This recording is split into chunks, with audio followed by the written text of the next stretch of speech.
उनसे एक बात ज़रूर मैं कहता हूँ और कहना चाहूँगा फिर से कि अपनी विश्वसनीयता बढ़ाएं।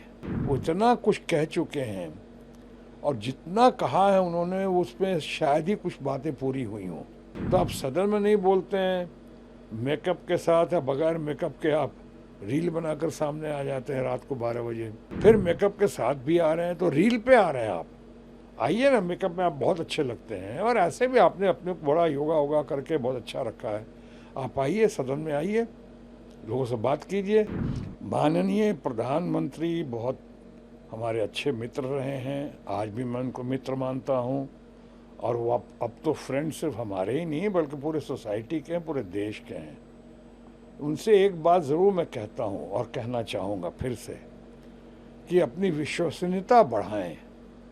वो इतना कुछ कह चुके हैं और जितना कहा है उन्होंने उसमें शायद ही कुछ बातें पूरी हुई हों।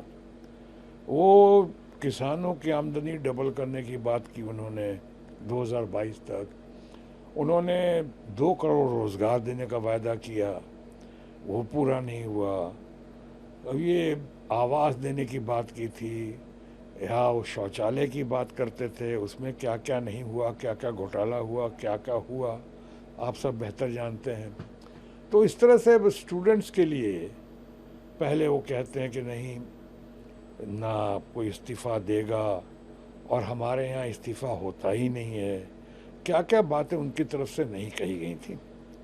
अब अचानक वो कह रहे हैं कि संविधान की बात अब तुम लोग करो, और जितना सांसदों को कहते हैं कि तुम सदन में जाओ। वो सांसद पूछते हैं कि हम सदन में जाएं, आप भी तो सदन में कभी आइए। आपकी जब पुकार होती है, इतना लोग आपको मानते हैं, आपको कहते हैं कि आप सदन में आके बोलिए, तो आप सदन में नहीं बोलते हैं। मेकअप के साथ या बगैर मेकअप के आप रील बनाकर सामने आ जाते हैं रात को 12 बजे। कई लोगों को लगता है कि आप समझाने आए हैं कि लोगों को डराने आए हैं। फिर मेकअप के साथ भी आ रहे हैं तो रील पे आ रहे हैं आप। आइए ना, मेकअप में आप बहुत अच्छे लगते हैं और ऐसे भी आपने अपने को बड़ा योगा वोगा करके बहुत अच्छा रखा है। आप आइए, सदन में आइए, लोगों से बात कीजिए। आप एक तरफ कहते हैं संवाद होना चाहिए, आपके आरएसएस प्रमुख कहते हैं संवाद होना चाहिए, जेन जी से भी होना चाहिए। और उन्होंने कहा कि संवाद, वो लोग दोषी नहीं हैं, वो लोग एंटी नेशनल नहीं हैं और उनका कोई कसूर नहीं है। यहाँ तक कह दिया उन्होंने इशारों इशारों में कि उनकी मांगें पूरी होनी चाहिए। तो फिर उनकी बात आप कोट करते हैं और उनकी बात को आप मानते नहीं। आपकी बात इसलिए लोग नहीं मानते हैं कि आप बहुत कुछ कह जाते हैं, उसकी विश्वसनीयता खो चुके हैं आप लोग।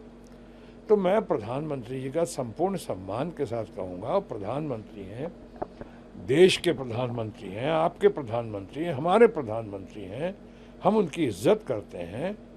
तो हम उनसे अपील ही कर सकते हैं, विनती कर सकते हैं कि ये सारी बातें कहने से पहले आप एक तरफ कहते हैं कि तर्क होना चाहिए बातों में, तथ्य होना चाहिए, सत्य होना चाहिए।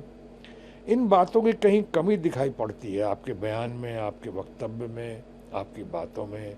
तो मैं संपूर्ण सम्मान के साथ कहूँगा, इन बातों को करने से पहले आप अपनी विश्वसनीयता, बिलीवेबिलिटी, क्रेडिबिलिटी थोड़ा बढ़ाएं, ताकि लोग आप जो कहते हैं वो हो, उस पर यकीन करें। जो कहते हैं आप वो करें, और जो आप कहते हैं करते हैं उस पर जनता का, आम जनता का और ख़ासकर हमारे यंगर जनरेशन, स्टूडेंट्स का, जेन जी का उस पर विश्वास हो। मैं तो यही अपील कर सकता हूँ।